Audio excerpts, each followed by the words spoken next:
Баршаңызға қайырлы күн достар. Сіздер мен Айгерім, менің каналыма қош келдіңіздер. Бүгінгі видеода өте дәмді круассандардың жасалу жолын көрсететін боламын. Өте оңай жасалады, ешқандай да қиындығы жоқ.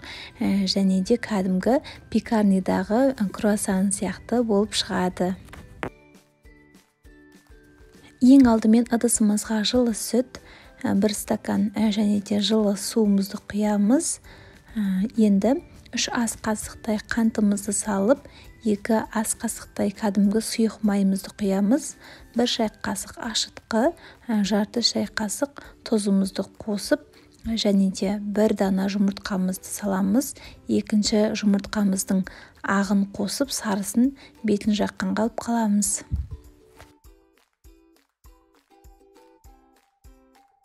Барлығын жақсылап араластырамыз және де ұнымызды шетінен салып отырып, кәдімгі жұмсақ қамыр илейміз. Құрамына керекті заттарды астындағы описание бөліміне жазып қалдырдым. Сол жаққа кіріп қарасаңыздар болады. Міне бізде осындай қамыр шықты. Енді бетін жауып, көтерілгенше 1 сағатқа қалдырып қоямыз. Міне қыздар, менің қамырым көтеріліп шықты. Енді үстелдің үстіне шамалы ұнымызды сеуіп, қамырымызды үстелдің үстіне орналастырамыз. Ешқандай да қайырмаймыз, тек қана шамалы үстінен басамыз. Енді видеода көріп тұрғандарыңыздай, пышақпен дәл осы қамырымызды теңдей 10 бөлікке бөліп аламыз.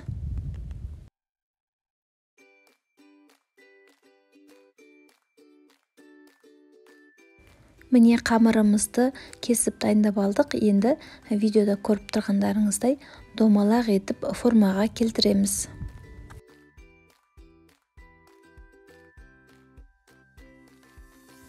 Енді қамырларымыздың бетін полотенцемен жауып 15 минутқа қалдырамыз. Енді кәдімгі сары майды видеода көріп тұрғандарыңыздай 10 бөлікке бөліп аламыз.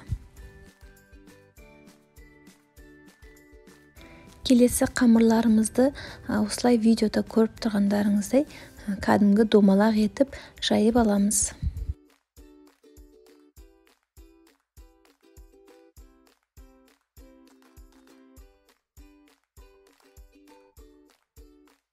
Міне қыздар, біз қамырымызды жайып алдық.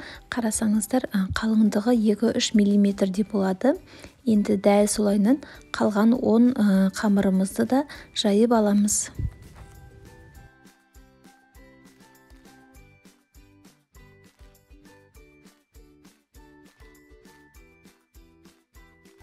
Міне қыздар, мен барлық 10 қамырымның барлығын жайып алдым.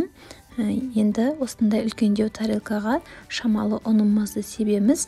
Ең алдымен ең бірінші қамырымызды алып қоямыз және де бөлме температурасында еріп тұрған сары майымыздың бірінші бөлігін алып, осылай қасықтың көмегімен жұқа етіп жағамыз.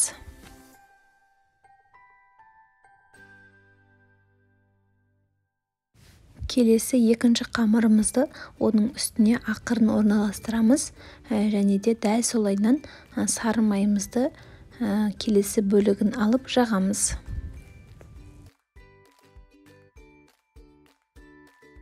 Міне қыздар, дәл осылайынан видеода көріп тұрғандарыңыздай барлық қамырларымызды бірінің үстіне бірі ортасына сары май жағып орналастырамыз. Ешқандай да қиындығы жоқ. Міне менде ең соңғы 9-шы қамыр және де осындай шамалы май қалды. Оны алып қаламыз. Қазір ең соңында қолданатын боламыз. Міне енді 10-шы ең соңғы қамырымды үстінен жаптым. Осындай ауа қап кетпес үшін осылайынан үстінен басамыз. Енді үстелдің үстіне шамалы ұнымызды сеуіп, видеодағыдай екінші жағына тарелканың көмегімен аударып аламыз. Енді ажырап кеткен екі шетін осылайынан біріктіреміз. Және де үстінен басып отырып, енді оқтаумен шамалы жаямыз. Бізде қамырымыздың қалыңдығы 1 сантиметрдей болуы қажет. Міне қыздар, қамырдың қалыңдығы дәл осындай болып шығады. Енді алдыңға алып қалған сары майымызды жағып шығамыз.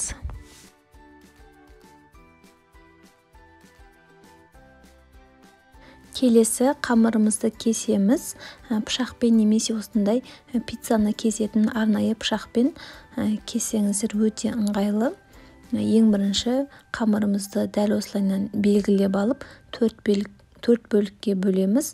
Одан кейін барып 2 бөлікке дәл осылайынан 16 бөлікке бөліп аламыз. Видеодағыдай шеткі бөліктерін тағы да кесіп шықтым. Ортасына кез келген салмасын қоса берсеңіздер болады. Мендегі Қазақстан шоколады және де үйдегі қалып қойған осындай нутелла кремі бар етін. Сіздер кәдімгі вареный сгущенка немесе ешқандай да салмасын салмай құр өзін пісірсеңіздер де болады. Енді круассандарымызды ақырын ораймыз. Видеода көріп тұрғандарыңыздай ең бірінші осылай жартылай орап алғаннан кейін шеткі бөлігін шамалы тартып, содан кейін барып ораймыз. Өте ақырын жұмыс жасаймыз. Енді сіздерге жақыннан көрсетейін. Міне дәл осылайынан бірінші ораймыз.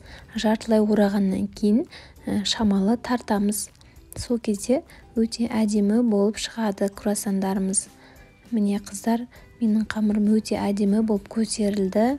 Жақыннан қарасаңыздар өте әдемі болып шыққан. Енді табамызға осылайынан араларын ашып орналастырамыз. Бетін жауып көтерілгенше қойып қоямыз. Дәл солайынан қалған қамырларымызды да орап шығып табамызға орналастырамыз.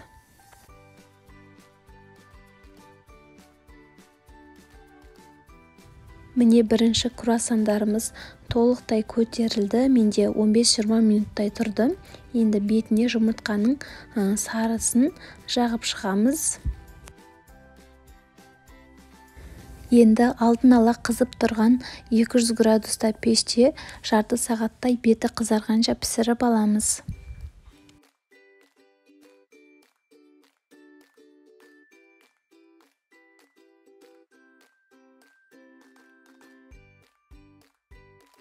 Міне қыздар, менің ең алғашқы круассандарым толықтай пісіп шықты. Қарасаңыздар, кәдімгі пекарнидегі круассандар сияқты өте биік болып, үлпілдек болып пісіп шықты.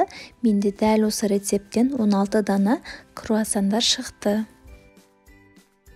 Құрметті қыз-келіншектер, видео ұнаса, менің каналыма тіркеліп, лайк басып, және де пікір қалдыруды ұмытпаңыздар.